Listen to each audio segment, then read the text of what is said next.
날마다 쓰는 나의 신앙일기 TV 데일리 큐티 나무향기입니다. 오늘은 2월 1일 수요일입니다. 오늘 함께 묵상할 성경 본문은 로마서 10장 11절에서 15절입니다. 성경에 이르되 누구든지 그를 믿는 자는 부끄러움을 당하지 아니하리라 하니 유대인이나 헬라인이나 차별이 없음이라. 한 분이신 주께서 모든 사람의 주가 되사 그를 부르는 모든 사람에게 부요하시도다.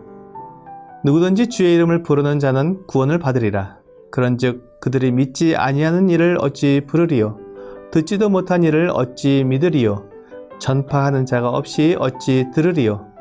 보내심을 받지 아니하였으면 어찌 전파하리요? 기록된 바 아름답도다 좋은 소식을 전하는 자들의 발이여 함과 같으니라. 바울은 계속해서 믿음으로 얻는 의에 대해 말하고 있습니다. 사람은 자기 의, 율법의 행위로 의를 얻으려고 하지만 율법의 행위로는 하나님 앞에서 의롭다함을 받을 육체가 없기 때문에 하나님께서 사람들을 위해 준비하신 새로운 길이 필요했습니다. 그것이 바로 예수 그리스도를 믿음으로 말미암아 얻게 되는 하나님의 의입니다. 나에게서 난 의는 결코 하나님을 기쁘시게 하거나 율법을 완전히 이룰 수 없지만 하나님으로부터 난 의는 율법을 완전히 이루고 하나님을 만족시킵니다. 그래서 내 행위로 의를 이루는 것이 아니라 믿음으로 의를 이루는 것이 필요합니다. 이 믿음으로 얻는 의는 율법처럼 이스라엘에게만 주어진 것이 아니라 유대인이든 헬라인이든 모든 사람에게 주어진 것이기 때문에 누구든지 예수 그리스도를 믿는 자는 의롭다함을 얻게 됩니다. 이렇게 하나님께서 말씀하신 대로 예수 그리스도를 믿는 사람은 부끄러움을 당하지 않을 것입니다. 이것은 하나님께서 약속해 주신 것을 지키지 않아서 우리가 잘못 믿은 것이 되는 일이 없다는 것입니다. 예수 그리스도를 믿는 사람이 의롭다함을 얻는 것은 확실한 것이고 결코 취소되지 않을 약속입니다. 대통령 선거 때나 국회의원 선거 때마다 나오는 이야기는 그들이 많은 공약을 하지만 지켜지지 않는 공약을 남발한다고 비난을 합니다. 실제로 선거 때 한 약속을 지키는 정치인들은 그렇게 많지 않은 것을 보게 됩니다. 그래서 그들의 약속을 믿은 사람들이 부끄럽게 됩니다. 하지만 하나님께서 사람들에게 하신 약속은 반드시 지켜지는 확실한 약속이기에 예수 그리스도를 믿는 사람은 부끄러움을 당하지 않습니다. 11절에서 그를 믿는 자는 부끄러움을 당하지 않는다고 했고 12절에서는 그를 부르는 모든 사람에게 부요하시다고 말했으며 13절에서는 주의 이름을 부르는 자는 구원을 받는다고 했습니다. 하나님의 약속이 우리에게 삼중적으로 주어진 것입니다.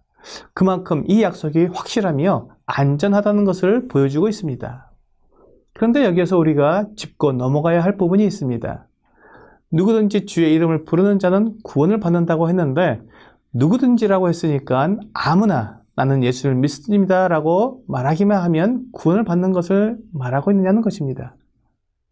여기에서 누구든지는 아무나를 말하기 위해 사용된 말이 아니라 유대인이나 이방이나 차별이 없다는 것을 말해주는 것입니다. 그러므로 유대인이든지 이방이든지 주의 이름을 부르는 자는 구원을 받는 것입니다. 주의 이름을 부르는 사람은 예수님을 자기의 주인으로 또한 주군으로 모시는 사람을 가리킵니다. 우리가 예수님을 믿는다고 하는 것은 그분이 누구인지 아무런 지식도 없이 무조건 예수님을 믿으면 천국 간다고 하니까 또는 예수님을 믿으면 복 받는다고 하니까 그분이 누구인지 제대로 알아보지도 않고 무조건 믿는다고 말하는 것을 가리키는 것은 아닙니다. 사실 많은 우상 숭배자들이 우상을 섬기면 복을 받는다고 말하고 우상을 섬기지 않으면 재앙을 받을 것이라고 말합니다. 그런데 그 말을 듣고 그 우상이 어떤 능력이 있는지 어떻게 만들어졌는지 알지도 못한 채 그냥 그 우상을 섬기는 사람들을 보게 됩니다. 마치 우리 주 예수 그리스도를 그렇게 믿으려는 사람들이 있다면 그들은 잘못된 믿음을 가지고 있는 것입니다.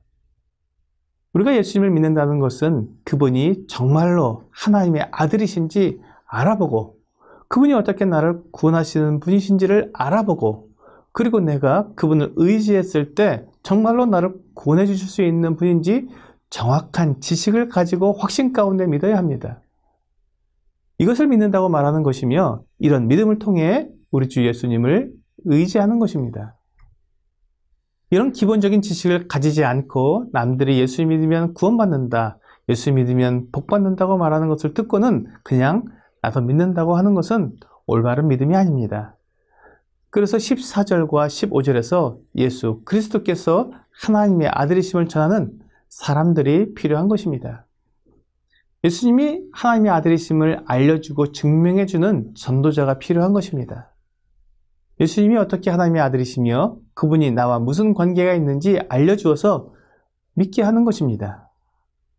주 예수님은 승천하시기 전에 제자들에게 예루살렘과 온 유대와 사마리아와 땅끝까지 가서 내 증인이 되리라고 말씀하셨습니다.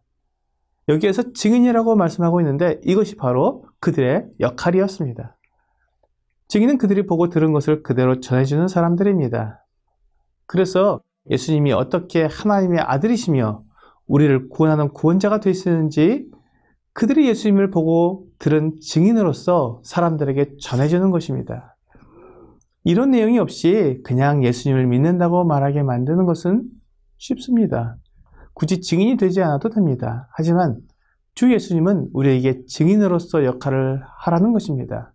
내가 보고 듣고 믿는 그 예수님을 다른 사람에게 전해주어 그도 분명하게 믿게 하라는 것입니다. 무조건 믿는다고 말하는 것이 아니라 왜 예수님을 믿어야 하는지 그 이유와 목적을 정확히 이야기해 주라는 것입니다. 그래서 전파하는 사람이 없으면 결코 예수님이 누구신지 알 수 없고 보내심을 받지 않았으면 전파할 수 없다는 말입니다. 예수께서 하나님의 아들이심을 증인으로서 말해주려면 주님의 보내심을 받아야 합니다. 이 보내심을 받은 사람에 의해 예수께서 참으로 하나님의 아들 그리스도이심을 듣게 될 때 사람들이 예수님을 믿고 예수님을 주님으로 부르게 되어 구원을 받게 되는 것입니다. 오늘의 적용 질문을 보겠습니다. 나는 예수님이 하나님의 아들이시라는 분명한 증거를 가지고 예수님을 믿고 있습니까? 예수님이 하나님의 아들이라는 증거가 없다면 우리는 그분을 확신할 수 없습니다. 그래서 우리는 예수님이 하나님의 아들이심을 믿을 수 있는 증거를 성경에서 분명히 보아야 합니다. 남이 이렇다고 말하거나 저렇다고 말하는 것으로는 내 삶을 예수님께 맡길 수 없습니다. 내가 확인하고 확신했을 때 가능합니다.